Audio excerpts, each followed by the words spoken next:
Good afternoon, ladies and gentlemen. I'm David Duque. Before I start this talk, let's get one thing straight here. I'm a big sports fan. Grew up watching all types of sports.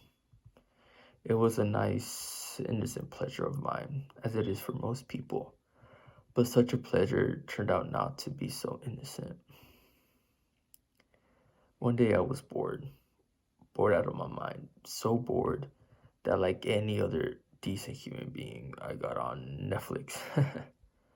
While cruising through their movies and shows, I stumbled upon this documentary on soccer, and well, I decided to watch it.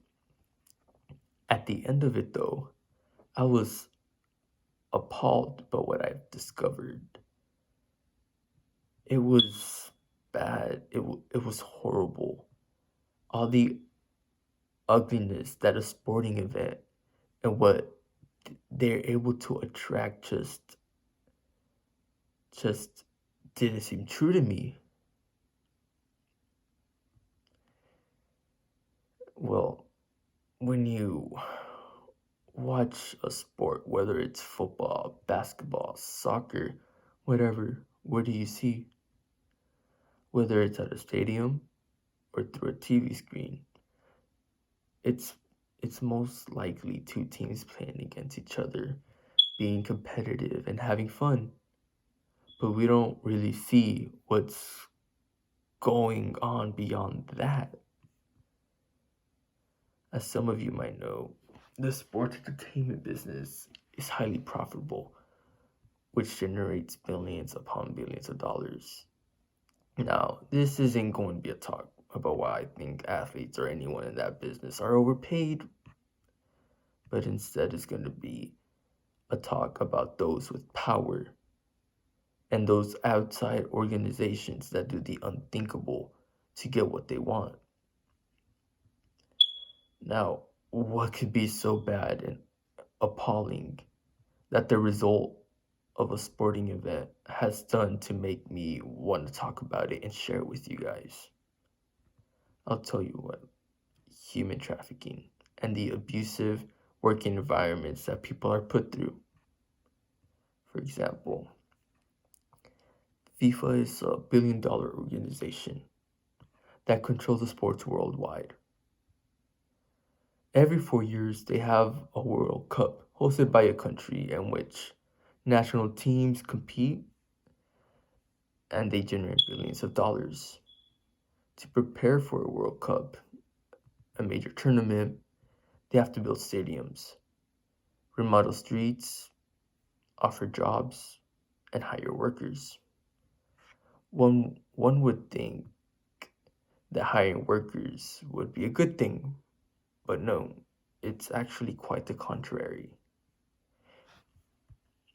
In the upcoming World Cup 2022 in Qatar, due to the lack of labor force in that nation, migrant workers from Nepal, India, and Bangladesh represent over 90% of the workforce in that country. Over 90%. Many would think that's good that they're offering residency and all, but no, it really isn't. According to Amnesty International, a human rights organization, in Qatar they use something that's called a kafala system so that employers have power over migrant workers. Using that system, the employers control their workers' visas, preventing them from leaving the country. They use it to arrest their workers whenever they feel like it without having proper reason. Reasons such as speaking up to their superiors, not following proper orders, the list goes on. On top of that, the workers are put through harsh conditions, getting no breaks, and working excessive hours in which temperatures reach 120 degrees, if not more. Even after all of that, their pay is equivalent of $1 per hour. Some get paid $200 a month, and some just don't get paid at all. While working conditions are so extreme, the NBC News reported approximately 4,000 are to be dead from labor. People gave hundreds of millions of dollars to Qatar, yet they barely pay their workers' salaries. Then there's human trafficking, the usage of force, fraud, to gain some form of illegal labor or sexual act. And in every World Cup, these problems show up time after time again, showing little to no results. Human traffickers take advantage of all major sporting events, with the World Cup generating the biggest audience, and boom, there goes the perfect place for human traffickers to conduct their business. Human trafficking has always appeared during a World Cup and any other major sporting tournament, but it wasn't brought up to the surface till 2006 by Anne-Marie Tavella, who posted an article about it in Northwestern University Journal of International Human Rights.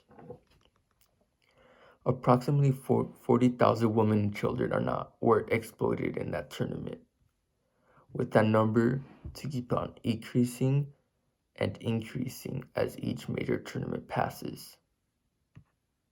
Because of stories of those 40,000 and others who have been saved, there's been organizations that have formed to prevent such a thing, such as the Justice Acts, parts of UNICEF, and other local organizations. Some would say that at least some light is coming out, with organization forming saving over 30,000 lives. The numbers don't lie. In 2006, the sex exploitation was at 30% and later increased to 40% in 2010. And that number has been increasing ever since. As you can see, there's been change with organizations trying to prevent all of this and saving lives, but it's not good enough. There's roughly 30 million people forced into this business, according to the Huffington Post. Of 2018 alone, 3 million people. Majority from that World Cup alone. It doesn't only happen in the world of soccer. Similar human trafficking events have happened during the Super Bowl, Olympics, and other major sporting events. It's sad. With all of these horrific events happening, there's not much over the subject on the news or on the internet. There still needs to be much more advocates over this issue and other issues that other people just don't know about. For players and fans, a stadium is a place for dreams. For some of the workers, it's a nightmare. Now, are y'all going to look at sports the same way? Thank you. Have a good day.